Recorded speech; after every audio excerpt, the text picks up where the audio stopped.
On va reprendre avec la démonstration. Donc, je vais directement, dans quelques minutes, entrer dans Ready et faire le processus avec vous. Je n'ai pas mon scénario avec moi. Je le prends. Pardon. Alors, deux petites remarques. Donc, la première, je suis toujours en train de partager le slide. Pourquoi je ne passe pas au slide suivant, moi? Non, je ne veux pas l'arrêter, mais il ne passe pas vers l'image suivante, tu vois. Il est bloqué. Clique un peu sur PowerPoint. Voilà. Alors, pour ceux qui ont déjà eu l'opportunité de tester le programme, vous pouvez le trouver sur l'adresse web qui s'affiche à l'écran, hein, référence budget.be. Je voulais faire 2 ou 3 petites remarques préambules avant d'ouvrir le programme. Alors, il existe 2 modes. Un mode réel, hein, pour encoder un dossier réel, et un mode simulation. Alors, je vous précise tout ça parce qu'en fait, les fonctions sont un petit peu plus limitées dans le mode simulation. Donc, nous, on va faire l'exercice maintenant dans le mode réel, mais bien entendu, on vous encourage, vous, avant d'introduire un dossier réel, à vous exercer une ou 2 reprises dans le mode simulation. Alors, vous avez 2 scénarios qui sont proposés sur le site de Ready Rémy avec le PDF final que Ready va vous fournir à la fin du diagnostic. Et nous, ici, maintenant, on va encoder un des 2 cas dans le programme. Alors, dans le mode réel, en fait, vous avez toutes les fonctions possibles, à savoir que tous les fichiers sont enregistrés et vous pouvez retourner dedans forcément. En plus d'introduire un nouveau dossier, vous pouvez aller réutiliser un dossier, enfin retravailler un dossier qui est déjà introduit. Et ensuite, vous pouvez, en fait, quand vous encodez un dossier dans Ready, il y a 2 parties. Il y a ce qu'on appelle le dossier de base dans lequel vous encodez les revenus, la situation de la personne, ses revenus et ses dépenses, et vous pouvez faire un état des lieux du dossier de base, donc on va faire un PDF. Et ensuite, il y a ce qu'on appelle le budget mensuel, dont vous pouvez aussi extraire un PDF. Alors, le budget mensuel, c'est celui à partir duquel vous verrez apparaître alors le budget de référence ou les dépenses réelles et ce que Ready vous calcule. Alors, bien entendu, dans le mode réel, vous pouvez enregistrer tous les dossiers et vous pouvez extraire des PDF à la fois de la situation de base et du budget mensuel. Vous pouvez faire autant de budget mensuel que vous souhaitez suivant la situation de la personne. Par contre, en mode simulation, une fois que vous avez terminé d'encoder, de faire l'exercice, vous ne pouvez pas enregistrer le dossier encodé. Et ensuite, vous ne pouvez pas extraire un PDF du dossier de base, mais bien du budget mensuel. Alors, ça, c'était la première remarque. La deuxième remarque, au niveau technique, il existe, vous pouvez rencontrer les petits problèmes techniques. Alors, je préfère vous le dire, ça n'arrive pas tout le temps, mais comme ça, autant avoir la solution, ça vous permet de gagner du temps parce qu'on sait bien que les aléas techniques, parfois, c'est embêtant, alors que la solution est assez simple. Alors, la première remarque que je veux vous faire, c'est si vous vous connectez avec le lecteur de carte d'identité, parfois, la plateforme Google Chrome ne reconnaît pas le lecteur de carte. Donc, ça n'a rien à voir avec Ready. Hein. Le lecteur de carte, c'est un service qui est fourni par une plateforme gouvernementale. Mais donc, du coup, voilà, essayez alors du coup d'utiliser une autre plateforme comme FileZilla, Mozilla, pardon, ou peu importe laquelle. Et la deuxième remarque, si vous vous connectez aussi avec un lecteur de carte, parfois, c'est une question de port USB qui n'arrive pas bien à lire le lecteur de carte, donc changez simplement de port USB. Voilà. Alors, je pense que j'ai fait mes 2 remarques. Alors, la dernière remarque que je voulais partager, c'est que quand vous travaillez dans le mode simulation, la première étape quand vous introduisez un dossier pour un demandeur, c'est d'encoder le numéro de registre national. Alors, dans le mode simulation, forcément, vous n'aurez pas des numéros de registre national. Donc, CBUT vous fournit, met à votre disposition un générateur de numéro de registre national. Vous trouvez l'adresse dans le slide ici. Puisque vous aurez bientôt accès aux présentations, mais aussi CBUT dans les exercices qu'il vous propose vous donne également le lien sur son site Ready Rémy. Alors, c'est une petite page, comme elle s'affiche à l'écran, il n'y a qu'une seule page, ça n'existe qu'en néerlandais, mais en fait, on vous demande d'encoder la date de naissance, de sélectionner le genre de la personne et puis vous sélectionnez, vous cliquez sur Generer pour créer effectivement le numéro de registre national et vous le copiez et le collez dans Ready. Parce que Ready, même en mode simulation, ne reconnaît qu'un seul format. Donc voilà. Ben voilà, c'est bon. Maintenant, je vais entrer dans le programme. Alors, il y a une question. Est-ce que dans le mode simulation, on peut modifier le budget après avoir imprimé le PDF? Bien entendu. À tout moment, vous pouvez modifier le PDF. Et le PDF, en fait, c'est celui de la situation que vous avez encodé dans le moment. Mais on va le voir, vous pouvez, pour un même dossier, avoir 5 budgets mensuels, 5 budgets différents. Et vous pouvez imprimer le PDF du budget que vous souhaitez. Ce sera plus facile avec le programme sous les yeux. Alors, j'arrête le partage de la présentation, mais je vois qu'il apparaît toujours. Chez toi aussi, il apparaît toujours? Non, c'est parce que tu l'as mis à l'écran là. Ok. Ah oui, ici. Hop là. Pas besoin de stopper, ne le stoppe pas. Va dans partager. Oui. Il faut que tu choisisses la Oui, fenêtre. alors je vais maintenant partager avec vous cette fenêtre-là.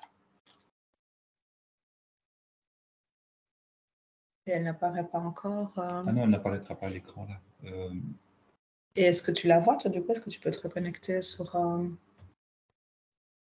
Oui, on la voit. Voilà, ok, super.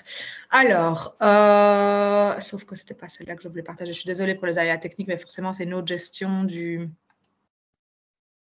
dont il est question. Alors, c'est plutôt ça que je voulais partager avec vous.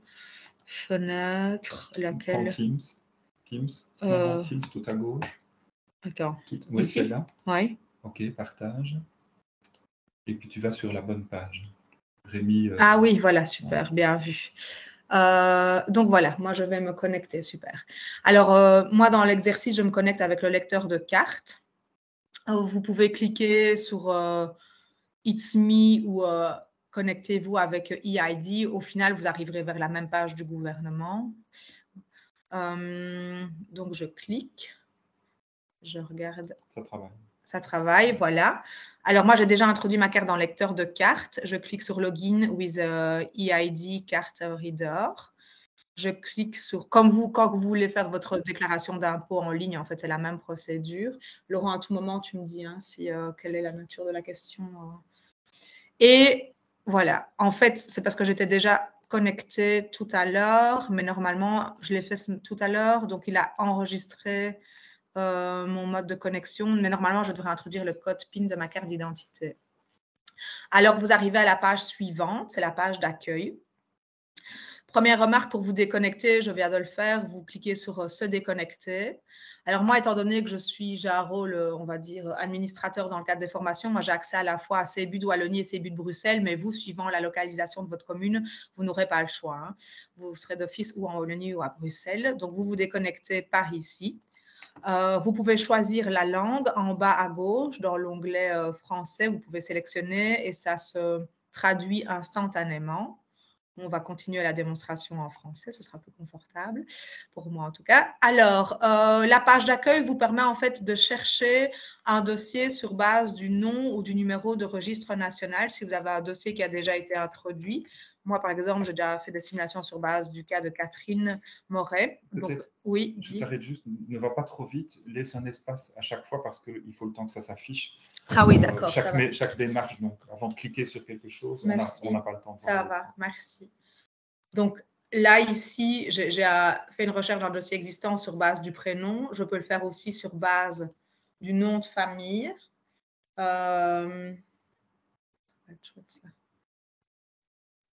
Voilà. Et vous pouvez également introduire le numéro de registre national qui a permis d'ouvrir le dossier.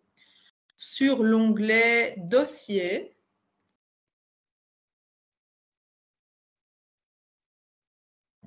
vous avez la liste de tous les dossiers qui ont été encodés et vous pouvez choisir d'ouvrir un dossier. Moi, le dernier que j'ai introduit la semaine dernière lors de la formation qui se déroulait à Otigny, j'ai introduit un dossier et là, si je clique sur budget mensuel, j'ai accès à tous les budgets que j'ai encodés dans le cadre de cette personne-là. Alors, je reviens sur mon onglet dossier pour continuer à présenter le programme. Ensuite, à gauche de dossier, vous avez oui, c'est bon. Un lien à droite de dossier, merci Laurent. Vous avez accès au cadre des conventions. Donc, si vous cliquez dessus, vous avez le document qui est également accessible par le site Rediremi, mais vous avez le PDF du cadre des conventions qui est également accessible. De la même façon, alors du coup, vu qu'il y a un décalage qu'on est en présentation virtuelle, je ne vais pas cliquer sur tous, mais de la même façon que vous avez accès au cadre des conventions, encore à droite, vous avez accès au guide des produits, donc le guide des produits, c'est le contenu de chaque panier. Vous pouvez découvrir comment étaient constitués du coup les budgets de référence et ce qui constitue chacun des paniers et quel est le prix de référence qui a été pris en compte. Encore à droite, vous avez accès au manuel de l'utilisateur. Donc, en gros, c'est le manuel de ce qu'on va vous expliquer ici jusqu'à la fin de la formation. Donc, c'est vraiment le mode d'emploi de Ready. Vous avez un symbole qui n'est pas encore utile pour le moment et qui ne le sera peut-être pas du tout. Donc, ensuite, vous cliquez sur « Nouveau dossier » pour introduire un nouveau dossier, sur « Simulation » pour vous exercer. Et puis, enfin, si je vais en bas, qu'est-ce que je peux ajouter? Si vous cliquez sur « Site web budget de référence », vous avez accès à la page du projet Rediremi avec l'explication et tous les outils en ligne. Ici, si vous cliquez sur « Help Desk », en fait, vous pouvez directement ouvrir la page pour rédiger, envoyer un mail à la plateforme qui sert de support technique, donc qui fait partie du CBUD. Et comme Laurent l'a dit tout à l'heure, nous, on a un rôle majeur plutôt lors des formations et dans le calcul des budgets, l'actualisation des budgets de référence. Mais après, ce sera le CBUD qui sera votre interlocuteur et qui peut-être relayera vers nous, mais ce sera toujours avec eux que vous communiquerez. Et puis, moi, j'ai une fenêtre en plus. Voilà, j'ai tout dit. Voilà.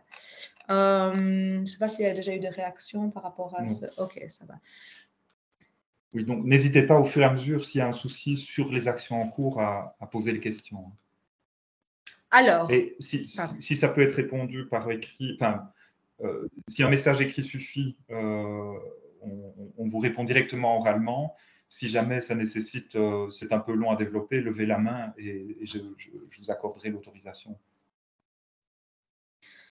Alors, je vais donc prendre un des deux scénarios qui est accessible sur Internet, le cas du couple avec un enfant. Alors, je clique sur « Nouveau dossier ». Vous verrez les modules que Laurent vous a présentés théoriquement tout à l'heure apparaissent à la gauche, à savoir données personnelles, revenus nets, composition familiale, logement, etc. Vous ne pouvez pas compléter un module tant que le précédent n'a pas été rempli, vous n'y avez pas encore accès, vous voyez le symbole interdit d'accès. Alors, vous avez les fenêtres à compléter. Celles qui sont accompagnées d'une astérisque rouge sont les fenêtres pour lesquelles il est impératif de compléter un champ pour pouvoir passer à la page, au module suivant. Et puis, vous aurez certaines fenêtres, j'en ai pas là sous les yeux, qui sont accompagnées d'un petit point d'interrogation.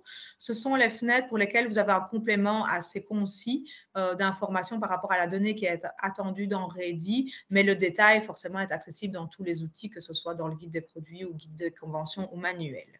Alors, la première étape, c'est d'encoder le numéro de registre national. Alors, c'est là, étant donné que j'ai déjà encodé plusieurs fois le même cas, donc je dois je vais générer un nouveau numéro de registre national à pouvoir encoder dans le système. Ça, tu suis? Ok, super. Donc là, j'invente une date de naissance. Ça, je le fais au clavier. On va dire le 5 août 1983. Je dois sélectionner le genre de la personne. Et puis, je clique sur « Générer » et voilà mon numéro qui apparaît. Je le copie-colle et je reviens sur la page du dossier que j'ai ouvert. Et donc, je le colle. Attention, peut-être qu'il y a un espace en trop ici à gauche du numéro. Oui, merci. Et cela indiquera que s'il y a un espace en trop, Ready n'acceptera pas le numéro que vous avez introduit. Donc, vous vérifiez toujours à ce niveau-là s'il n'y a pas un espace en trop. Alors, le prénom de la personne pour laquelle j'ouvre un dossier, c'est Michel. On est en ligne, donc on va dire en francophonie. Donc, c'est Monsieur Michel en ligne. et sa date de naissance. Alors, j'ai le choix, soit je la sélectionne via le calendrier ici, hein, je choisis le jour, le mois et l'année, soit j'encode tout au clavier et je sépare bien avec un slash. Et donc, la date, c'est le 05/08/1983. Et puis, je suis obligée de sélectionner le genre de la personne pour passer à la page suivante. Donc, maintenant que tout est encodé ici, je clique sur Revenu. Est-ce que tu veux ajouter quelque chose? Est-ce que je peux passer? Tu me dis à tout moment quand tu veux dire quelque chose. Je clique maintenant sur Revenu net. Alors, vous voyez que le module précédent est accessible. Je peux circuler étant donné que j'ai déjà complété si jamais je veux changer une information. Je vais sur Revenu net et maintenant, ici, je vais voilà, introduire toutes les données qui concernent les rentrées du ménage, de la personne. Alors, on a autant les revenus issus du travail et ici, je peux ajouter également les revenus extra, par exemple les pécules de vacances, 13e mois. Attention que pour certains revenus ou certaines informations, vous pouvez choisir la périodicité, donc soyez bien attentifs à choisir la bonne périodicité parce qu'au final, Ready, il vous sort un budget mensuel. Donc, s'il y a une information que vous avez encodée au niveau annuel, Ready va la diviser en 12 puisqu'on travaille sur du mensuel, mais ça peut lourdement impacter le budget forcément.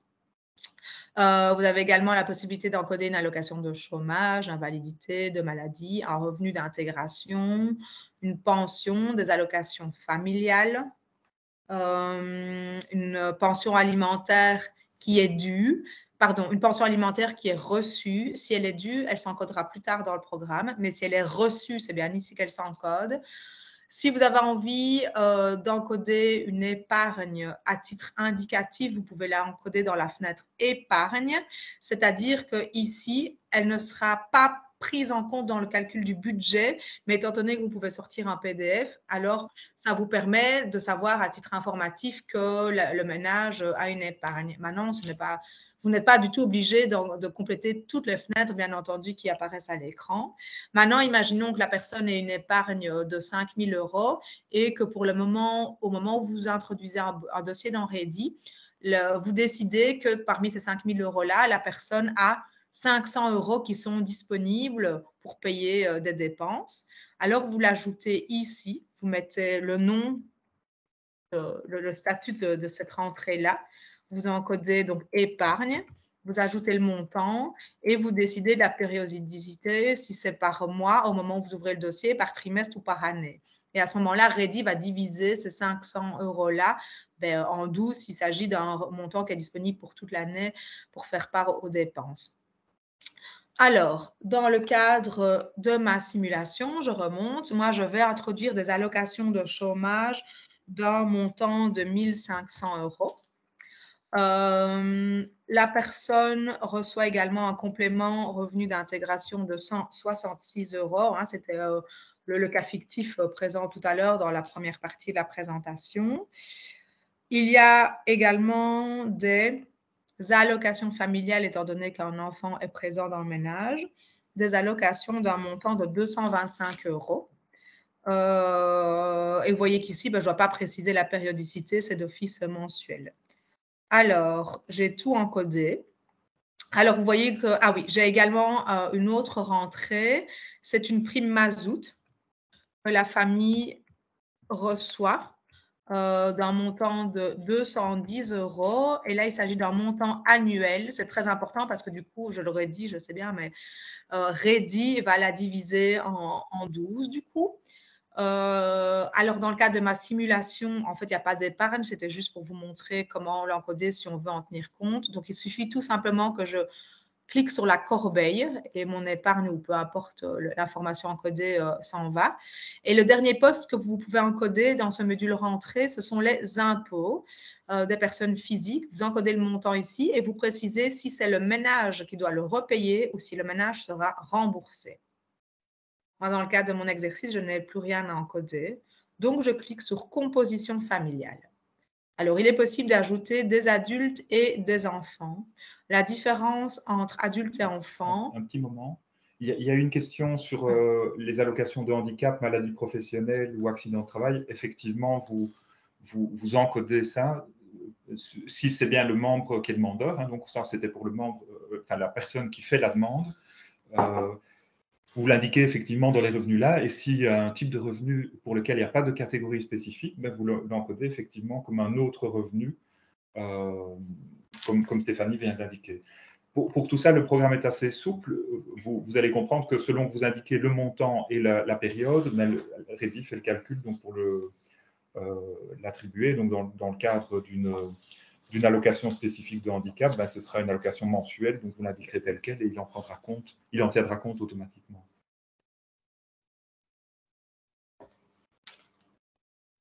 Ok, alors je continue. Je reviens sur la page composition familiale. Voilà, alors je peux ajouter autant d'adultes et autant d'enfants que nécessaire en cliquant simplement sur ajouter. Alors, qu'est-ce qui distingue le fait d'être un adulte ou d'un enfant? C'est le fait de recevoir des allocations familiales. Donc, si le ménage reçoit des allocations pour une personne de 22 ans, alors vous l'encodez dans enfant. Si c'est un jeune de 19 ans, mais pour lequel il n'y a plus d'allocation familiale, vous l'encodez dans adulte. Alors, je vais d'abord ajouter un adulte. Je clique sur ajouter et j'ajoute le prénom. Ici, il y a une compagne qui s'appelle Julie et dont la date de naissance dans le cadre de mon exercice est le 29 juillet 1984. Là, je ne dois pas encoder le numéro de registre national. Je dois préciser le genre de la personne, étant donné que c'est une personne considérée comme adulte. Il y a la possibilité également d'encoder tous les revenus propres à cette personne-là, que ce soit des revenus du travail, des revenus extra, des allocations de chômage, exactement comme tout à l'heure. Dans le cadre de mon exercice, je n'ai rien d'autre à encoder. Également, vous pouvez, si c'est une autre source de revenus qui n'est pas mentionnée ici, vous pouvez également cliquer sur « Ajouter ». Alors, ensuite, je clique sur « Confirmer » et je vais ajouter un enfant. Alors, il y a un enfant qui fait partie du foyer, qui est né le 1er mars 2021. Je dois préciser le genre de l'enfant et puis aussi la situation d'hébergement. Ça, c'est également une mention obligatoire, à savoir si l'enfant vit à temps plein chez la personne pour laquelle on ouvre un dossier, en garde partielle, en hébergement égalitaire ou seulement les week-ends. Pardon, en grande partie, excusez-moi. Alors ici, l'enfant vit à temps plein chez les deux parents qui vivent ensemble. Je peux également encoder s'il y a des allocations d'études ou si pour cet enfant-là, il y a un revenu issu d'un contrat d'apprentissage, c'est-à-dire, bon, ici dans la simulation, l'enfant est à peine âgé de 2 ans, donc forcément, il n'a pas encore de revenu de travail, mais imaginons que ce soit un jeune qui perçoive des revenus. Si le CPS décide avec le demandeur qu'on tient compte des revenus ou d'une partie du revenu d'apprentissage, alors vous l'encodez ici. Ça peut être l'entièreté ou seulement une partie. C'est vous, suivant déjà la façon dont vous fonctionnez maintenant. En fait, quand vous ouvrez un dossier, vous faites la même chose, sauf que vous l'encodez dans Redi. Alors, maintenant, une autre donnée obligatoire à mentionner, c'est son niveau de formation, parce que suivant l'âge de l'enfant, forcément, ça va engendrer des coûts différents. Un enfant de 2 ans ne nécessite pas un budget similaire qu'un enfant de 8 ans ou un enfant de 17 ans, etc. Alors moi, il s'agit d'un enfant qui est en âge préscolaire, donc il a moins de 2 ans et demi. Et donc, c'est Redi. On ne vous demandera pas à vous de le faire, mais suivant l'âge de l'enfant, c'est Redi qui va dire un enfant qui est en première primaire, voilà les coûts. Il en tiendra compte dans le budget mensuel. Par contre, si c'est un enfant qui est en âge préscolaire et qu'il y a des frais de crèche, vous devez les encoder dans une autre partie qui s'appelle dépenses extra, que ce soit des frais de garde d'enfant, de babysitting ou de crèche. Crèche, le budget de référence ne propose pas d'emblée un budget, c'est bien à vous de l'encoder. Alors, moi, j'ai sélectionné préscolaire. Alors, vous pouvez également ajouter des factures d'école, des frais de fourniture scolaire ou des frais d'inscription. Quand c'est terminé, je clique sur « Confirmer ». Y a-t-il eu des réactions, Laurent? Oui, alors, il y a une question sur l'obligation éventuelle de vérifier les informations via la banque Carrefour. Alors, on n'a pas eu d'instruction en ce sens, donc a priori, non. et Redi ne l'impose pas. Donc là, je vous renvoie plutôt vers la pratique que vous avez d'ordinaire par rapport à l'aide financière supplémentaire dans votre CPAS pour tout ce qui est vérification des revenus et des dépenses. OK. Alors, je clique sur « Confirmer » et je n'ajoute plus personne. Alors, imaginons qu'un enfant naît entre-temps ou qu'un membre du ménage s'en aille. En fait, quand vous réouvrez votre dossier, vous cliquez ou bien sur « Ajouter » ou bien sur « Modifier » si la situation de la personne a changé. Imaginons que Julie ait entre-temps un revenu. Alors, je clique sur « Modifier ». Ça me permet de réouvrir sa page et j'ajoute, je modifie là où ça s'applique. Et si je dois supprimer la présence d'un membre, alors forcément, je clique sur la petite corbeille. Alors ensuite, je passe au module logement. Voilà. Alors, je dois choisir le statut d'occupation s'il s'agit d'un propriétaire ou d'un locataire. C'est à nouveau un champ obligatoire.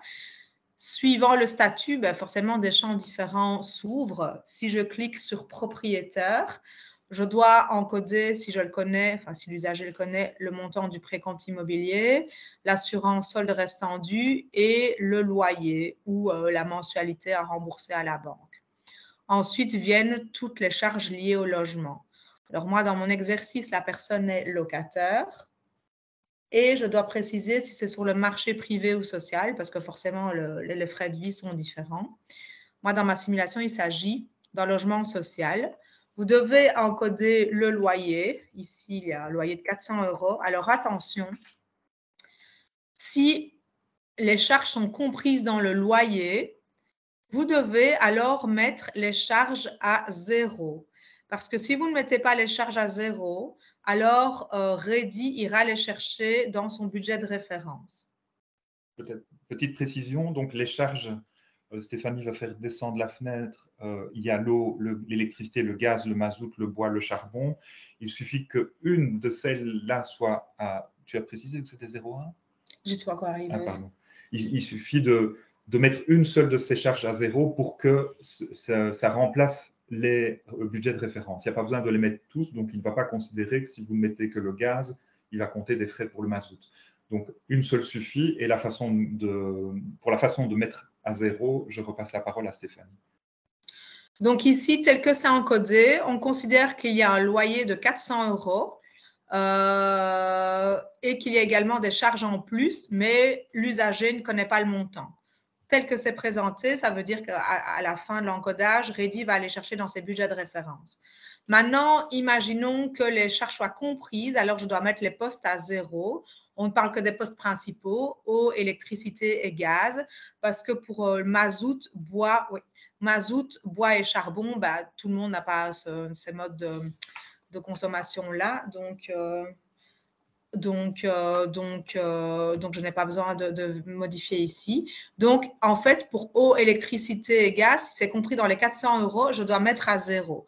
Alors, au lieu de mettre à 0, petite astuce, je dois mettre à 0,1 centime parce que si vous laissez à 0, ça va donner l'impression que Redi doit aller dans le budget de référence. Donc, je mets à 0,1. Alors, ici, il n'est pas nécessaire de mettre les 3 postes eau, électricité et gaz à 0,1. Un seul des 3 postes suffit. Je suis désolée pour ces informations. Ce sont un petit peu les spécificités du programme en l'état. Il n'est pas nécessaire de mettre chacun des 3 postes à 0,1 parce que par défaut, Redi va mettre l'électricité et le gaz à 0,1.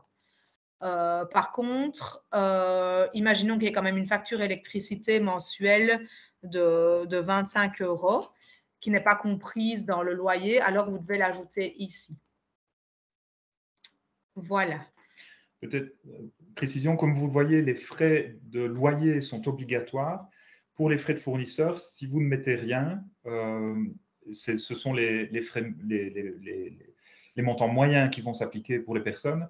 Donc, vu le contexte actuel, c'est assez important de prendre en compte vraiment la réalité des dépenses des personnes plutôt que de se rabattre sur les frais moyens, vu qu'ils sont mis à jour une fois par an et les tarifs ont tendance à jouer au yo-yo actuellement. Je vais préciser autre chose, je ne sais plus. Non, c'est bon, continue. Alors ensuite, Une fois que j'ai terminé d'encoder les dépenses relatives au logement, je vais sur un onglet important, l'onglet dépenses, qui se subdivise en 6 catégories. La première, c'est la santé. Dans la santé, vous avez l'opportunité d'encoder tout ce qui est pris en charge par le ticket modérateur. Il n'est pas possible de préciser la périodicité. Vous devez encoder, c'est d'office sur mois. Donc, vous devez encoder toutes les dépenses relatives à la santé, achat de médicaments, consultation, imaginons location d'un matériel spécifique qui est pris en charge par la mutualité. Vous encodez ici dans ticket modérateur. Dans le cas de l'exercice, il y a des dépenses pour l'enfant, Emma, d'un montant moyen de 57 €. Et dans dépenses extra relatives à la santé, vous encodez ce qui n'est pas pris en charge par la mutualité. Alors ensuite, dans l'onglet ménage, vous encodez une pension alimentaire qui est due ici, ou bien des frais de garde d'enfants. Donc à nouveau, que ce soit des frais de crèche de 1 à 5 jours par semaine, ou bien, imaginons que l'enfant est gardé systématiquement un moment donné par semaine, une fois par semaine, et que ça engendre des coûts, vous l'encodez ici. Imaginons ici que l'enfant soit gardé une fois par semaine et ça coûte 45 € au ménage. Donc, à nouveau, ici, c'est un montant mensuel. Vous ne pouvez pas choisir la périodicité, elle vous est imposée. Après ces dépenses-là, il y a le poste télécom. Soit vous avez un pack combiné qui comprend différents postes et vous encodez le montant total ici. Soit vous connaissez les montants, enfin la personne a un abonnement différent pour Internet, la télédistribution ou le téléphone et vous encodez les montants ici. Là, en l'état, si je ne mets rien, le budget de référence, enfin le REDI va l'épuiser, donc dans le budget de référence, c'est une vingtaine d'euros pour chacun des 3 postes, Internet, Télédis et téléphone. Dans le cas de ma simulation, j'ai un pack de 160 € qui couvre les 3 postes mentionnés en dessous. Donc, ça veut dire qu'étant donné que j'ai complété 160 € ici, REDI va lui-même mettre à zéro Internet, Télédis et téléphone. Imaginons que la compagne qui s'appelle Julie est de son côté ou qui est un adolescent dans la famille, peu importe, et en plus du pack combiné, un abonnement téléphone ou une carte mensuelle d'un montant de 15 €. Alors, je le mets ici et comme ça s'additionnera. Après les télécoms, j'ai le poste, vous avez le poste j'attends que ça s'ouvre à nouveau, il y a un petit décalage donc. S'ouvre toujours pas. Voilà. Qui reprend, si vous les connaissez, la couverture de base de la mutuelle. Attention ici, vous devez encoder un montant mensuel. Alors, certaines personnes le payent une fois par an, certaines personnes payent leur cotisation de manière annuelle et d'autres de manière mensuelle ou même trimestrielle. Ici, dans REDI, vous n'avez pas le choix. Tant qu'à présent, vous êtes obligé de calculer le montant mensuel. C'est le contraire dans le cas des assurances soins, assurance hospi, incendie ou familiale. Vous devez encoder dans REDI le montant annuel. À vous de faire le petit calcul et de ne pas vous tromper sur la périodicité. Alors, dans la simulation, nous avons une assurance hospitalisation d'un montant de 500 € qui est par an. Et REDI va le diviser, voilà, forcément en 12. Si vous n'encodez rien, ça va encore aller chercher dans le budget de référence. Par exemple, ici, la famille n'a pas souscrit d'assurance incendie ni familiale, mais on va voir dans le détail, après la simulation, que REDI tient compte d'un certain montant pour ces postes-là, si la personne décide de souscrire une assurance à ce niveau-là. Alors, le 5e poste de dépense, ça concerne les impôts au niveau provincial, communal ou les cotisations syndicales.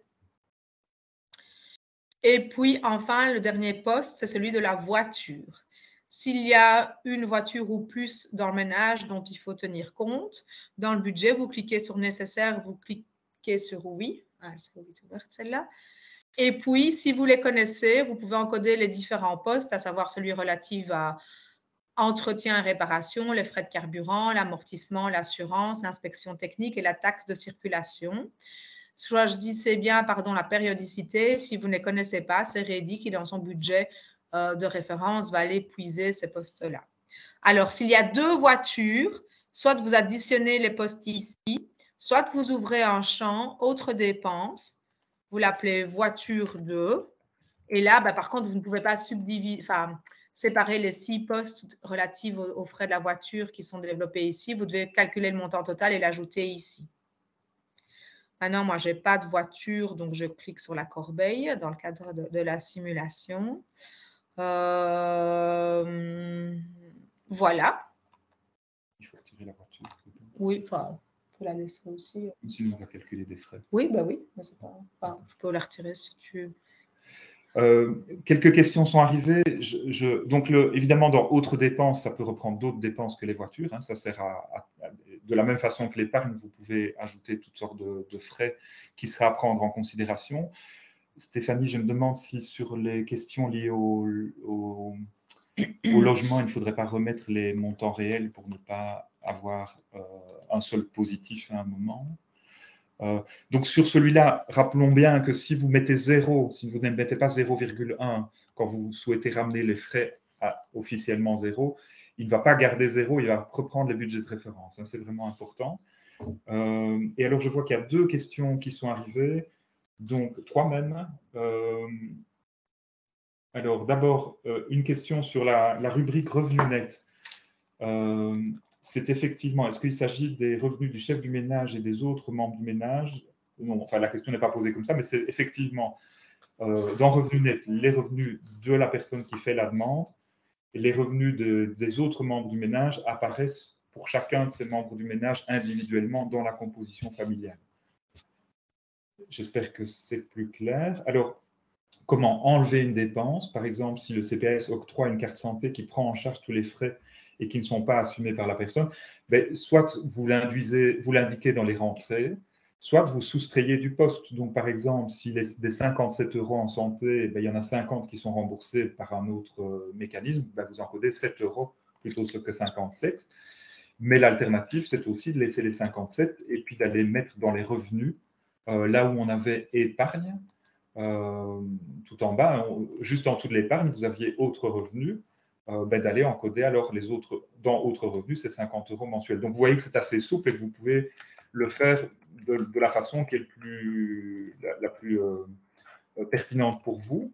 A priori, ça semble plus intéressant de mettre les frais d'un côté et puis les revenus de l'autre, de façon à ce qu'ici un revenu est annulé, vous n'ayez pas le calcul à refaire.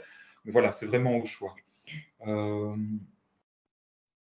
Alors, doit-on encoder toutes les charges théoriques ou uniquement les charges réellement payées? Donc, ce sont les charges réellement payées. Si vous n'encodez pas les charges payées, ce sont les charges théoriques des budgets de référence qui sont prises en considération.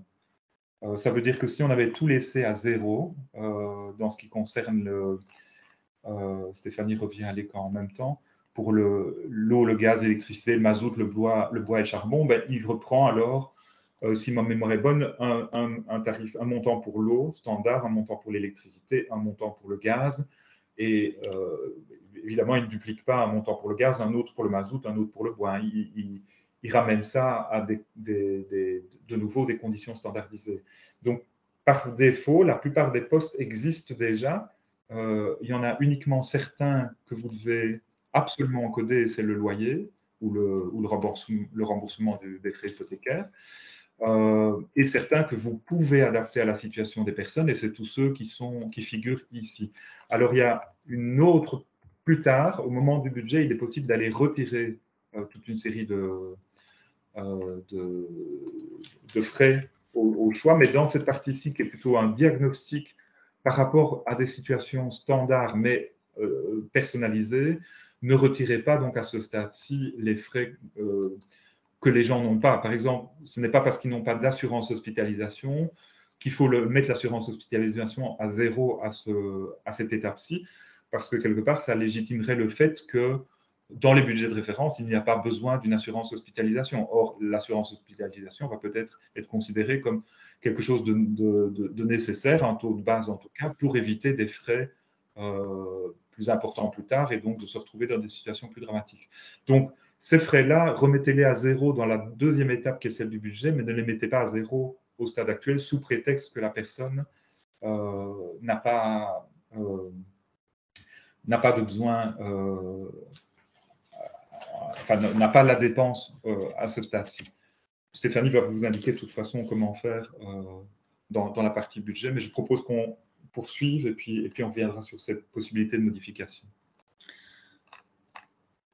Alors, maintenant que j'ai terminé d'encoder mes champs dépenses, ils ne s'étaient pas enregistrés. Hein. Vous avez vu que j'avais dû les réencoder parce qu'en fait, je suis revenue dans les modules précédents avant d'avoir validé le module dépenses. Donc, c'est tout simplement pour ça. Alors, pour valider mon module dépenses, en fait, je dois aller sur l'onglet suivant, dette, le dernier onglet. Alors, dans la dette, vous avez la possibilité d'ajouter les différentes dettes qu'il y a. Donc, imaginons, vous devez cliquer sur « Ajouter ».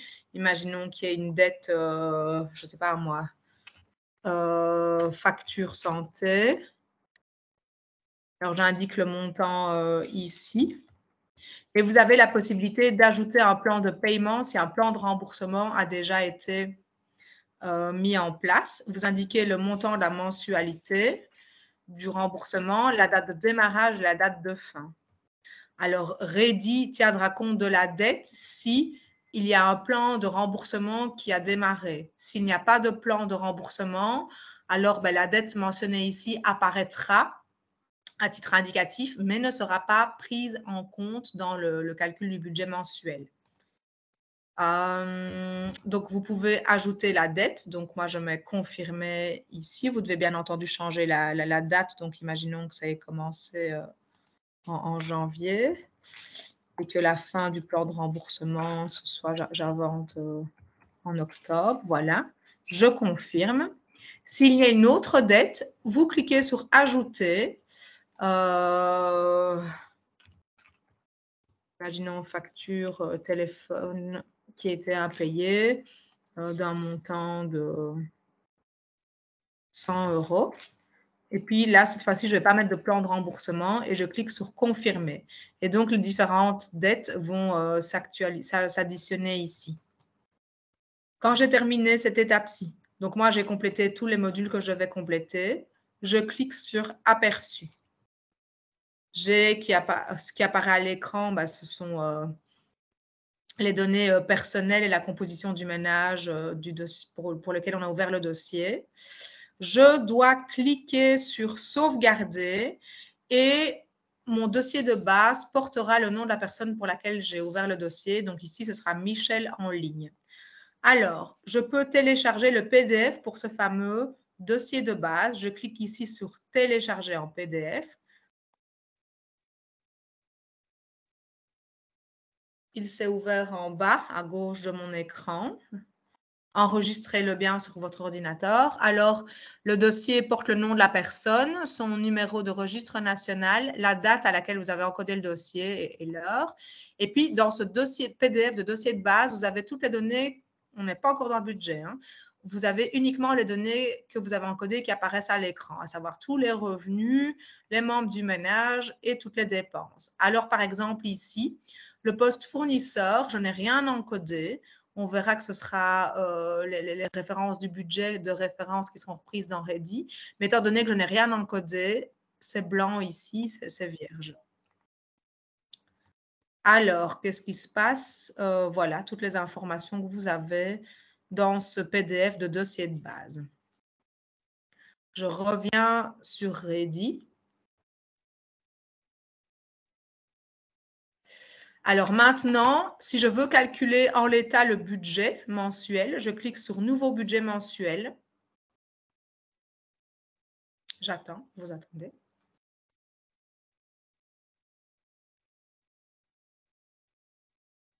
Et j'ai le fameux récapitulatif qui apparaît avec les 4 points que je peux détailler en cliquant dessus, soit ici, soit dans la colonne à gauche. Et surtout, j'ai le fameux solde positif ou négatif, le total des revenus et le total des dépenses auxquelles le ménage est confronté. Une toute petite remarque. Donc, si vous avez utilisé les mêmes, a priori, vous le faites dans la simulation, donc qui est un mode légèrement plus simple, hein, comme Stéphanie l'a indiqué.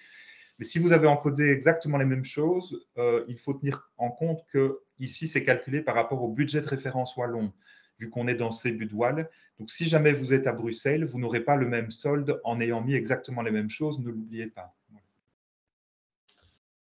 Alors, ben voilà, si je clique sur le poste dépenses fixes, on voit que le résultat est divisé en 4 colonnes. Donc, l'intitulé de la dépense, le budget de référence, donc c'est-à-dire ce qui est repris dans nos paniers comme budget de référence.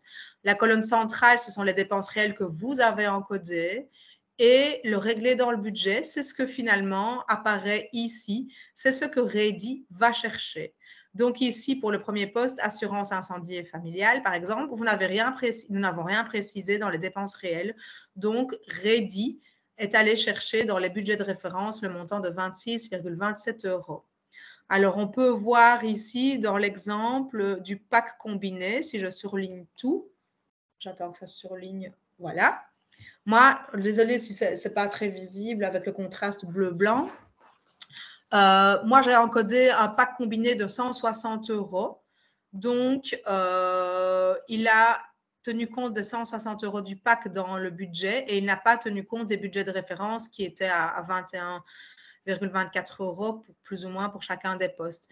Alors, dans la simulation, c'est vrai que j'avais ajouté un abonnement téléphone de 15 €, mais je n'avais pas confirmé. Donc, du coup, il ne s'est pas enregistré ici et n'est pas tenu compte ici. Par exemple, l'histoire de l'assurance hospitalisation de 500 € annuels a été divisée en 12 et est présent ici dans ce qui est réglé dans le budget. C'est-à-dire que dans le budget de référence, on considère que pour ce poste cotisation, mutu, etc., on en est pour ce profil de ménage-là à une moyenne mensuelle de 47,55 €. À cela, Redi a compté 1/12 de mes 500 € d'assurance hospitalisation. Et c'est pour ça que ma dernière colonne, 66 €, ne correspond ni à la première colonne du budget de référence, ni à la colonne budget réel. C'est un mélange des deux. Est-ce que tu veux ajouter autre chose par rapport à cet onglet-là?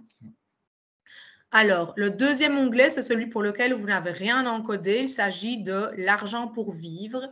Ici, vous voyez qu'il n'y a aucune dépense réelle que vous avez pu encoder, mais c'est bien, tout est repris dans le budget de référence. Donc, pour ce profil de famille, Redi a pris comme référence des dépenses pour le poste alimentation de 414 €, le petit entretien de la maison, tout ce qui est le matériel de nettoyage. Il y a le poste santé-hygiène, donc produits pour prendre sa douche, les produits pour se raser, les produits d'hygiène personnelle, etc.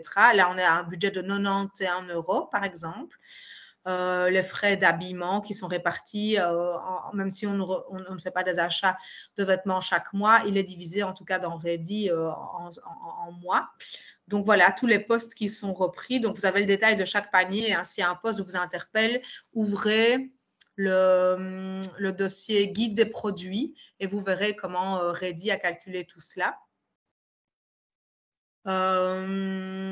Ensuite, il y a le poste provision pour le futur qui comprend de quoi renouveler à nouveau. On est dans les budgets de référence uniquement l'équipement de cuisine, le matériel, la literie, les électroménagers. On tient compte, même si la personne n'a pas déclaré avoir un vélo, du fait de pouvoir disposer d'un vélo pour pouvoir se déplacer, etc. Matériel informatique ou revoir tout ce qui est peinture de la maison. Et puis enfin, le dernier point, oui. Peut-être justement un bon exemple du cadre de convention concerne ces provisions pour le futur. En tant que CPS, vous pourriez aussi estimer que s'agissant pour certaines familles d'une aide temporaire, vous l'aidez pour des dépenses quotidiennes mensuelles et pas pour de l'épargne par rapport à des remplacements qui auront lieu on ne sait pas très bien quand, ou considérer que la personne n'est pas en mesure de mettre de l'argent de côté et de remplacer un électroménager, et donc que vous préférez ne rien mettre, ne pas prévoir de provision pour le futur, mais rembourser les électroménagers au moment où ils doivent être remplacés. C'est le genre de décision à prendre et vous verrez que du coup, les 119,38 € qui sont prévus dans le budget, vous allez soit les maintenir, soit les supprimer du budget. Et ça, c'est possible de le faire manuellement. Stéphanie vous le montrera dans un instant. Mais vous pourriez aussi décider simplement, quand vous avez le PDF, de retirer systématiquement 119,38 € à la plupart des budgets des demandeurs. Alors, le dernier poste, c'est le poste dépenses extra, c'est ce qu'on a encodé nous. Alors, il y avait les dépenses reprises dans l'onglet ticket modérateur pour les frais de santé. Et puis, on n'a pas encodé de voiture. Donc, ici, on est à 0 pour les frais liés à la voiture. Il y avait une dette qui est reprise, mais qui n'est pas prise en compte dans le solde de 17... non, si, pardon. Il y avait une dette pour laquelle il y avait un plan de remboursement de 17 € qui est repris dans le solde. Alors, à partir de ceci, j'ai encore 2 actions possibles. La première, c'est modifier. Je clique sur modifier et vous voyez que la dernière colonne réglée dans le budget est modifiable. Imaginons que vous voulez, je ne sais pas moi, modifier le poste ticket modérateur et le diminuer puisqu'il y a une intervention au niveau des frais de santé et qu'au final, on revient à 7 € de dépenses mensuelles. Vous voyez que ça a impacté directement ce qui apparaît dans ce qui est réglé dans le budget et le solde final. Vous pouvez faire des modifications dans chacun des 4 postes, à savoir dépenses fixes, ou bien argent pour vivre, ou bien argent pour le futur. Alors, c'est ce que Laurent vient de dire, c'est suivant le cadre des conventions, ce que vous avez décidé au sein de votre CPAS. Alors, vous pouvez modifier uniquement la dernière colonne à ce stade-ci. Cependant, l'idée, c'est de ne pas trop, non plus, suivant votre vision au sein du CPAS, mais l'idée, c'est de ne pas trop non plus modifier la colonne réglée dans le budget, puisqu'on part sur l'idée d'un budget pour mener une vie décente et que chacun puisse souscrire à une assurance, peu importe laquelle, même si, par exemple, ce n'est pas déjà le cas. Justement, il y a une question, là, on tient compte du budget de référence si vous n'avez rien noté. Effectivement, donc par défaut, le programme tiendra compte de la possibilité tiendra compte du fait que la possibilité est offerte aux personnes de souscrire une assurance. Et donc, dans certains cas, vous m'indiquez, il y a une question supplémentaire, donc la précédente a disparu. On pourra donc constater que Ready peut intervenir financièrement. Devrons-nous en priorité pouvoir intervenir sur ce type de dépenses? Alors, par rapport à l'aide financière, vous pouvez la régler aux personnes directement ou en intervenant financièrement, mais sur base de preuves, évidemment, hein, que vous devez fournir au SPP Intégration Sociale. Mais il y a aussi la question de préserver l'autonomie de choix des personnes. Et donc, ce n'est pas parce que le budget prévoit des montants pour chaque poste que le principe est d'aller vérifier si chaque poste a été réglé par les personnes. Donc, c'est justement là qu'intervient aussi l'autonomie, la liberté de décision. Et si la personne souhaite ne pas mettre d'assurance incendie, mais d'avoir un plus gros budget pour l'alimentation, c'est une possibilité. Je veux dire, le budget de référence n'a pas pour idée d'aller contrôler chacune des dépenses, mais il vous donne une indication sur quelles dépenses sont prises en compte. Après, il y a des CPS qui sont plus restrictifs ou plus contrôlants que d'autres. Donc ça, il y a des questions internes, mais globalement, ce n'est pas l'objectif ici en tout cas. Et je vois qu'il y a une autre question, il y en a peut-être plusieurs même. L'aide financière supplémentaire est accordée pour combien de temps? Une année? Comment justifier auprès du bénéficiaire la durée de l'aide supplémentaire accordée? Quid en cas de non-reconduction du subventionnement dans le futur? Alors justement, par rapport au montant et à la durée, par rapport à la durée, c'est aussi des choix du CPS. Parfois, vous décidez de faire un budget pour 3 mois et puis de le revoir tous les 3 mois. Ou alors de le revoir en fonction de l'évolution de la situation de la personne. Ou alors il s'agit d'un budget par rapport à, on peut imaginer une grosse dépense hospitalisation, la personne ne s'en sort pas et elle a besoin de 2 000 € tout de suite pour ne pas être accablée dans les dettes. Ça peut être une intervention mensuelle, juste, et donc cette dépense-là apparaîtra et va donc creuser un déficit très important, et puis le mois suivant, vous réencodez le budget sans la dépense, et le solde n'est plus négatif, ou il est faiblement négatif. Voilà, donc ça, c'est des possibilités d'utilisation de toute façon. Ça, c'est de nouveau aussi vous qui savez, enfin, selon les décisions internes au CPS, quelle durée, tous les combien de temps doit être évaluée la situation de la personne. Alors, par rapport en cas de non-reconduction du subventionnement dans le futur, bon, vous avez quand même une marge de presque 2 ans, mais alors on comprend tout à fait la problématique, hein, et le fait est que ce subside est accordé par rapport à une déclaration de politique gouvernementale. On n'est pas sûr que la prochaine majorité décide de poursuivre avec les mêmes budgets. Donc, on ne peut pas garantir à ce stade que ce soit poursuivi, ce qui pose effectivement des questions éthiques sur qu'est-ce qu'on accorde, etc. Mais peut-être qu'une idée chez vous va être de prioriser les situations de besoins de court terme pour ne pas être amené à devoir interrompre une aide, ou bien qu'une aide financière va arriver sur le budget ready et que vous la reprendrez en charge dans vos fonds propres si le subside s'interrompt. Donc ça, c'est vous qui devez estimer en interne comment vous faites pour ne pas mettre les gens dans des situations impossibles parce que tout à coup des aides s'arrêteraient ou pas. Mais ça c'est aussi la même chose pour le fonds Mazout ou d'autres aides qui peuvent disparaître à certains moments.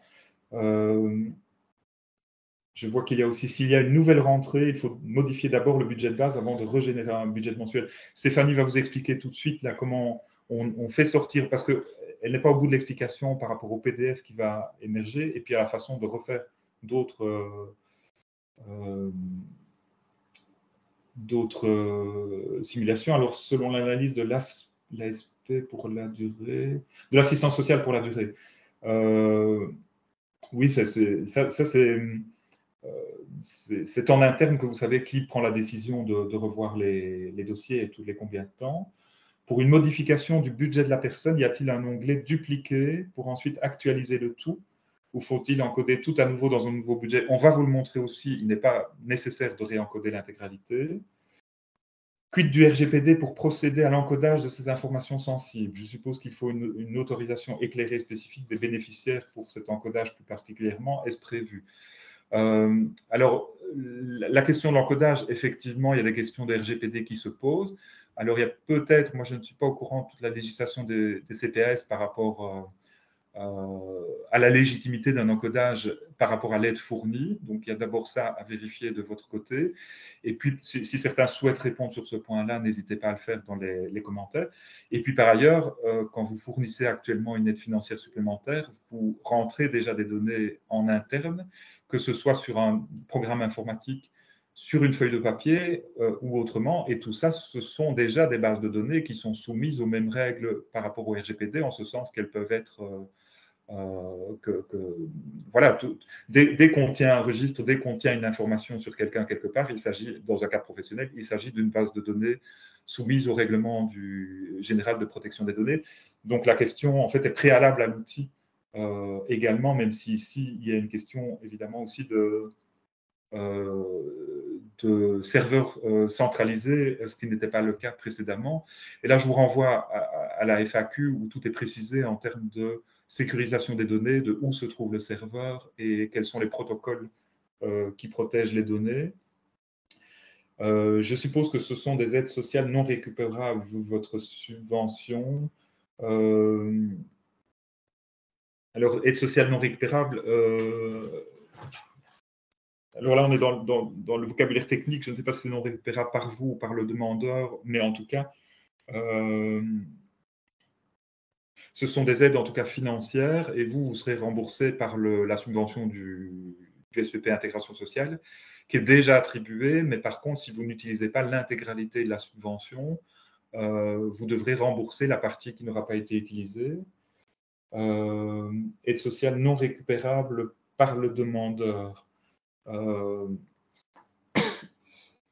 Je ne suis pas sûr de la comprendre. En tout cas, ce sont des aides financières que vous lui fournissez, qui ne seront pas récupérées ensuite par le CPAS, et le demandeur, lui, recevra l'aide financière. Donc, voilà, je repréciser peut-être plus en détail si jamais je suis à côté.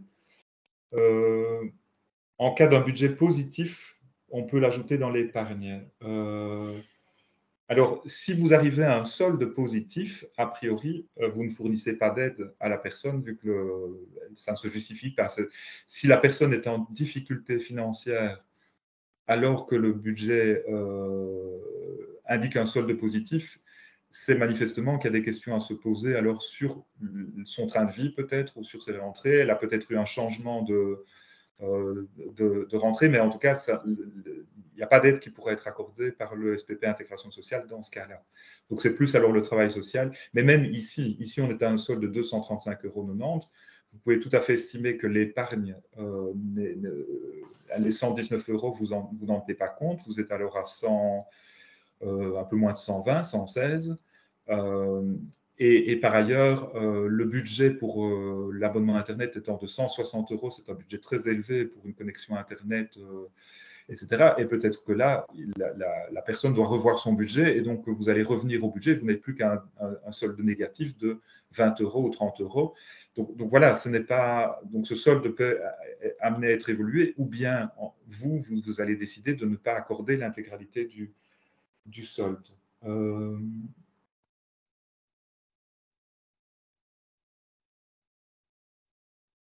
Alors, si vous octroyez une aide de 50 € via le calcul Rédit, vous ne devez pas la récupérer auprès de la personne car vous nous le remboursez effectivement.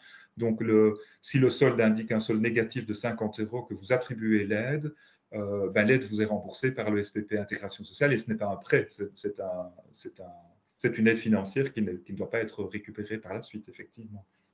Je vais laisser poursuivre Stéphanie par rapport au budget qui va émerger et à la façon de le modifier pour une nouvelle simulation, une nouvelle évolution de la situation de la personne. Comme ça, vous comprendrez mieux et puis on passera peut-être aux toutes dernières questions et au dernier point de la présentation. Alors ici, pour pouvoir enregistrer et extraire ce budget mensuel, je clique sur « Sauvegarder ». Je donne le nom de ce budget mensuel. Alors, vous pouvez déterminer que vous ajoutez l'initiale du collègue qui a encodé ce budget-là. Hein. J'avais encodé mes initiales et on va dire que c'était le budget du mois de juin. Même si la date apparaît déjà sur le PDF, vous pouvez l'intituler de la sorte. Donc, je clique sur « Confirmer ». Et une fois que j'ai enregistré mon budget mensuel, je peux télécharger le fameux PDF. Donc, à nouveau, il apparaît en bas à gauche de mon écran. Je clique dessus. Et cette fois-ci, dans le PDF, ce ne sont pas les assurances du dossier de base, mais bien les 4 postes qu'on disait, à savoir de manière détaillée, les dépenses fixes, avec toujours la colonne budget de référence, comme ça apparaît à l'écran, dépenses réelles et réglées dans le budget, le poste l'argent pour vivre, les provisions pour le futur, les dépenses extra. Et enfin, la toute dernière page comprend le tableau récapitulatif avec le solde. Alors, voilà. Imaginons, j'ai terminé d'encoder les informations relatives à M. Michel en ligne. Je veux modifier, ajouter une nouvelle information. Donc, j'encode son nom de famille ici pour retrouver son dossier. J'encode dans le champ de recherche, il n'est pas apparu à l'écran, son nom de famille ici. Et j'attends. Là, c'est le programme qui met un petit peu de temps pour le trouver. Alors, si ça met un petit peu trop de temps, je peux plutôt aller le chercher alors dans la liste de mes dossiers en général. Donc, je reclique sur « Dossier ». Pourquoi?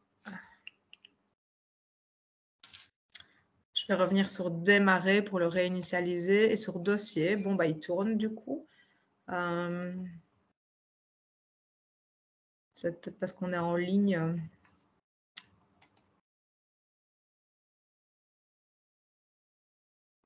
Et donc, l'idée ici, c'était d'accéder à mon dossier et d'ajouter un nouveau budget mensuel. Alors, évidemment.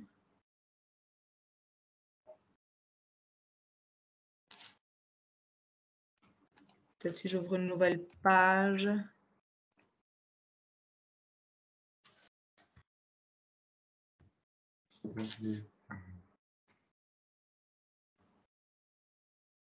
Voilà.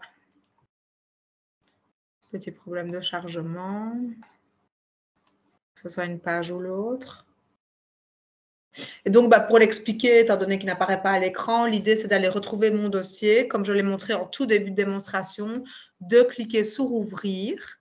Alors, j'ai tous les onglets relatifs à mon dossier qui apparaissent.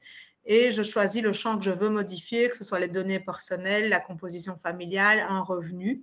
Une fois que je suis dans l'onglet que je veux modifier, je clique sur modifier et je peux changer les données que j'ai envie de changer.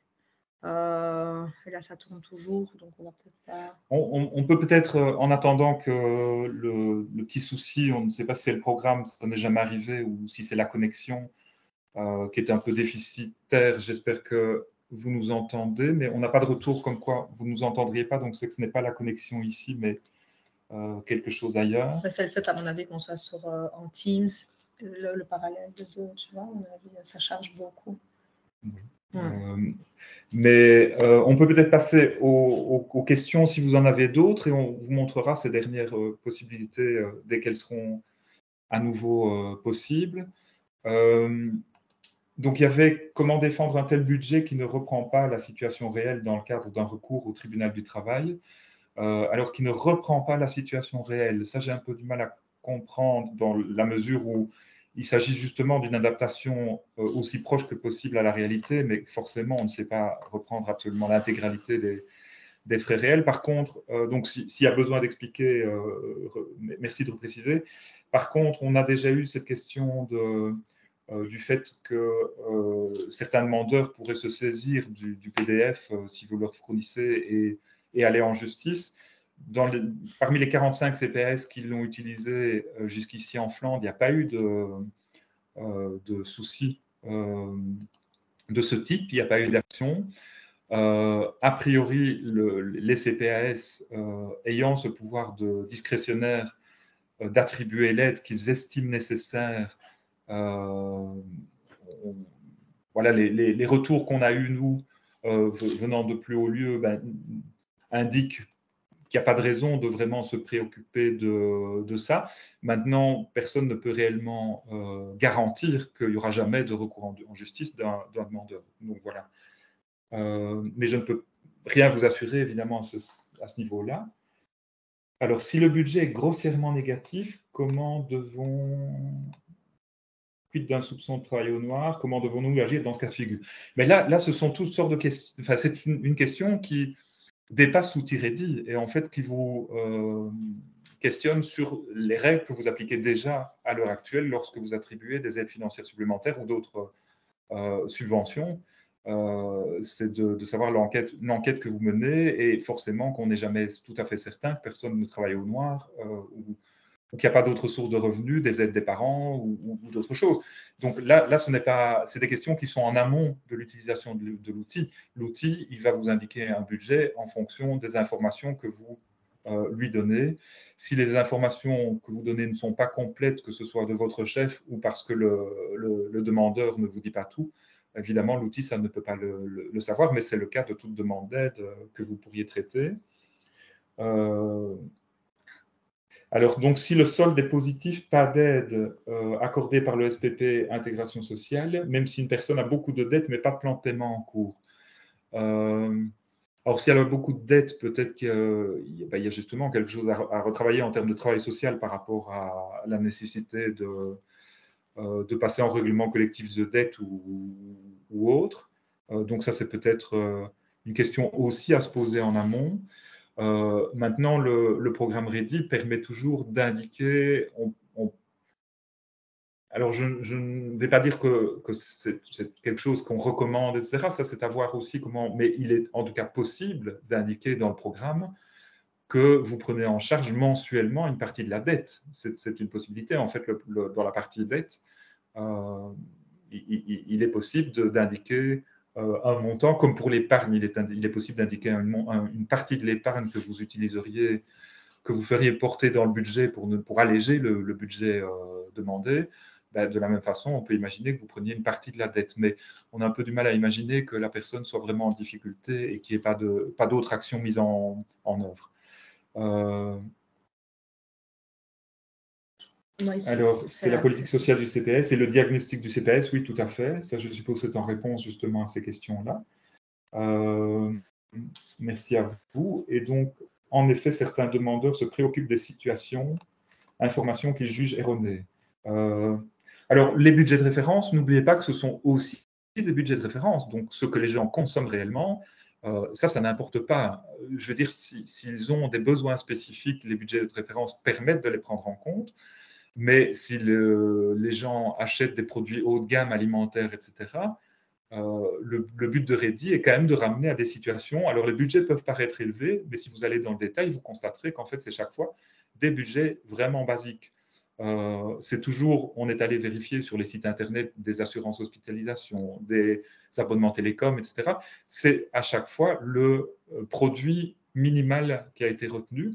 Donc, on n'est jamais dans des montants excessifs. Alors, pour toute une série, par contre, d'autres frais, comme les frais de loisirs, là, ça a été défini par rapport à des règles qui avaient été discutées en amont, qui seront rediscutées l'an prochain, quand on refait une mise à jour complète des paniers. Mais ce sont des règles, ce sont des contenus qui correspondent à des indicateurs de pauvreté aussi. Et donc, par rapport au contenu, c'est la possibilité de partir 5 jours en vacances, c'est la possibilité pour les communions d'organiser une fête familiale dans une salle paroissiale ou communale qui ne coûte pas cher. Et donc, quand on est allé vérifier tous ces prix, on a sélectionné une série de communes et on a pris les montants les plus bas. On n'a pas pris, s'il y avait un montant qui s'écartait très fort, on n'a pas retenu. C'est comme, bon, c'est peut-être anecdotique, mais dans le loisir, il y a le mini-golf. Je pense que dans les mini-golf, on est à 5 € peut-être la partie. Il y avait un mini-golf qui mettait des montants de 25 € la partie. Ben, celui-ci a été exclu parce que c'était un montant qui était démesuré. Oui, alors est-ce que dans le contrat cadre, le CPS pourrait décider de considérer un budget de base, par exemple pour les cotisations mutuelles, et donc part du principe que si une personne s'affiliait à elle? Tout à fait. Donc là, vous pouvez plafonner les dépenses, et donc si la personne a un abonnement télécom qui est démesuré, ou une cotisation mensuelle mutuelle, ou une assurance hospitalisation qui est du haut de gamme, vous pouvez tout à fait plafonner dès le départ, ou ne prendre que le budget de référence. Donc, si vous ne mettez rien, c'est le budget de référence qui est pris et vous ne prenez pas la situation de la personne. Alors, on va peut-être passer rapidement sur les derniers slides pour ceux qui sont tenus à partir à 12h30. Ça s'affiche, je montre vite. Oui, éventuellement. Donc, Stéphanie va d'abord, mais il faut que tu repartages. Oui. C'était ceci. Voilà.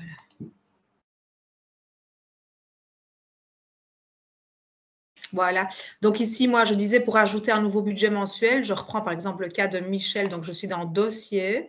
Ça, c'est enfin ouvert. J'ai la liste de tous mes dossiers ouverts. Je reprends le dossier de Michel en ligne. Je clique sur ouvrir. Et puis, soit si je veux modifier une information relative à son dossier de base, imaginons qu'il y a un nouvel enfant qui soit né. Je clique alors sur composition familiale, modifier. J'ajoute l'enfant ici. Faute de temps, je ne le fais pas dans le détail, je vous montre juste où trouver l'info. Et puis, imaginons, voilà, et donc, une fois que j'ai modifié les informations que je voulais modifier, que ce soit un changement de loyer ou, pardon, pardon, je reviens en arrière, que ce soit un changement de loyer ou peu importe. Une fois que j'ai modifié l'information que je voulais modifier, alors je clique sur nouveau budget mensuel. J'ai mon nouveau calcul qui ne se fait pas ici parce que je n'ai pas changé d'information et je pourrais cliquer sur sauvegarder. Imaginons que j'ai ajouté un enfant. Je clique sur sauvegarder et je note. Oui, sauf que je n'ai pas ajouté l'enfant, mais voilà, imaginons que ce soit à nouveau moi. J'en connais les initiales et je mets naissance enfant. Et donc, comme ça, je confirme. Et si je reviens je peux à nouveau télécharger le PDF. Et si je reviens dans mon dossier de budget mensuel, attendez, il faut que je revienne dans mon budget mensuel. Et là, je vois que j'avais le dossier joint et puis le nouveau budget mensuel qui a été ajouté avec le fait qu'il y ait un enfant en plus. Voilà pour la fin de la démonstration.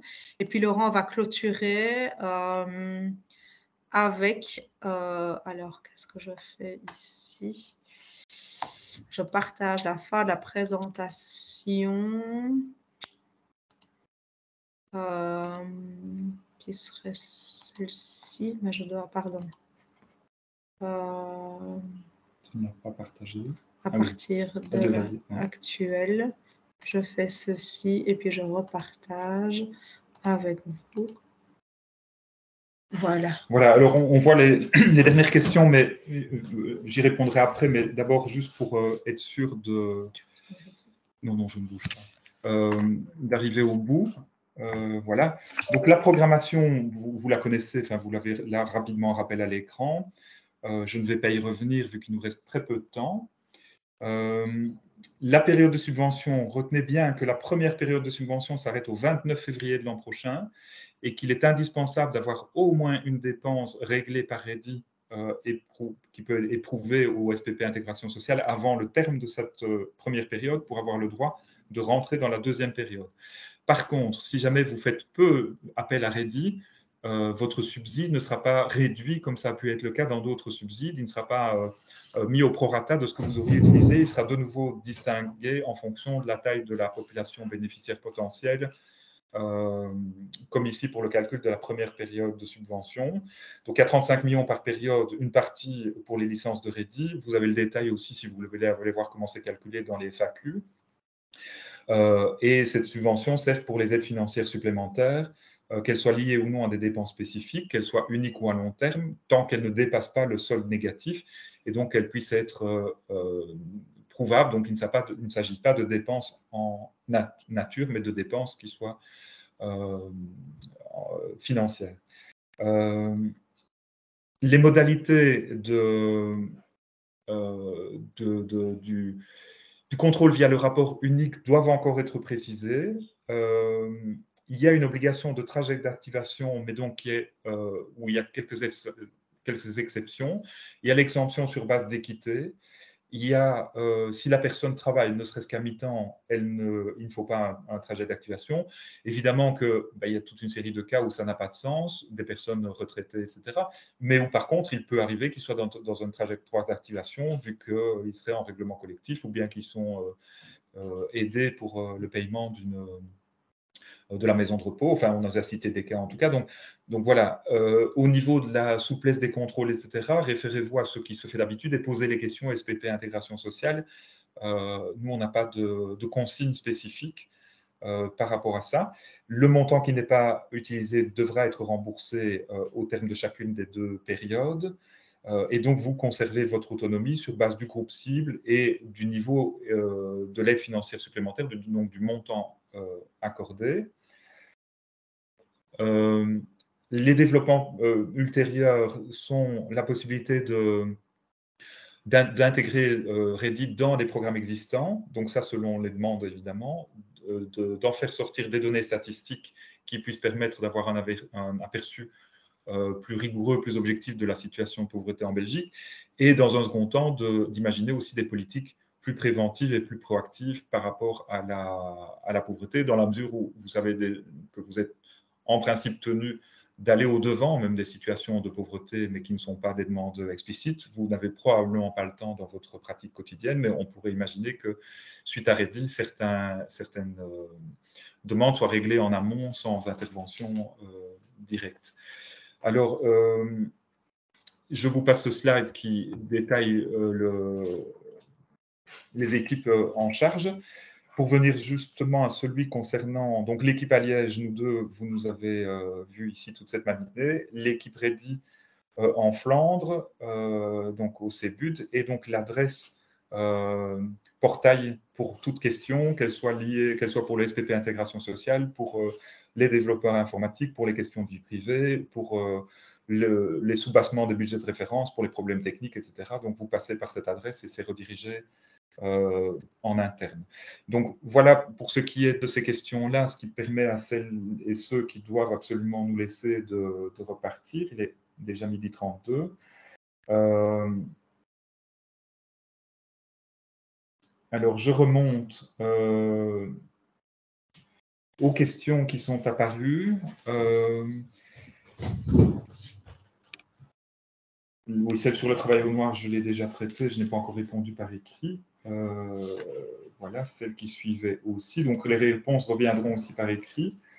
Est-ce que dans le contrat cadre, le CPF pourrait décider de considérer un budget de base, par exemple, pour les cotisations mutuelles, et donc partir du principe que si une personne s'affilie à la mutuelle la plus chère, le CPF prend en considération Mais oui, celle-là, j'en ai parlé. Lors d'une précédente formation, vous avez déclaré qu'on ne pouvait pas retirer le budget loisirs et futurs, sinon la subvention était supprimée. Non, non, pas du tout. Il y a eu manifestement un malentendu. Donc, dans ce qu'on demande autant que possible, c'est que dans la partie diagnostic, vous ne touchiez pas trop aux dépenses pour qu'on puisse avoir des données aussi statistiques sur les situations de besoins réels. Donc, que vous ne retiriez pas ces dépenses-là, en tout cas celles qui sont possibles, dans la partie diagnostic, de façon à ne pas retirer, par exemple, imaginons quelqu'un qui est hébergé par quelqu'un, vous allez retirer tous les frais de gaz, d'électricité, de loyer, etc. On ne voit pas que la personne est en besoin, en besoin réel de logement. Donc, c'est plutôt dans cette idée-là. Par contre, après, si vous souhaitez jouer sur certains budgets, dans la partie budgétaire, alors c'est possible. Mais le but n'est évidemment pas de commencer à modifier tout à la carte. Alors, la possibilité est laissée actuellement. Et je vois que c'était une question aussi qui est apparue plus tard. Voilà, donc si on veut qu'une personne soit aidée, on encode un maximum de dépenses, même si toujours pas payé, vu que tout est laissé finalement à l'appréciation, comme c'est le cas maintenant. En quoi ce programme est positif. Donc, le but est évidemment que vous ayez une pratique rigoureuse. Alors, on peut imaginer que certaines personnes soient dans une situation de besoin plus important, etc. Mais l'idée est quand même, autant que possible, de ne pas trop travailler sur les dépenses. C'est en discussion justement pour ces raisons-là, de ne pas faire absolument tout à la carte. Donc, la question a été reposée au SPP Intégration Sociale de la part du CEBUT. Elle nous est revenue, on l'a relayée. C'est un risque, effectivement. La décision jusqu'ici était de laisser les CPS, malgré tout, libres de modifier certaines choses dans un but de rendre le programme praticable, hein, utile pour vous. Mais il y a effectivement un risque de cet ordre-là et ce n'est pas le but de Ready et des budgets de référence de commencer à modifier absolument tout. Donc, autant que possible, on vous demande de faire ça de façon rigoureuse et responsable en respectant l'idée du budget de référence. Mais il y a une marge de manœuvre qui vous est laissée.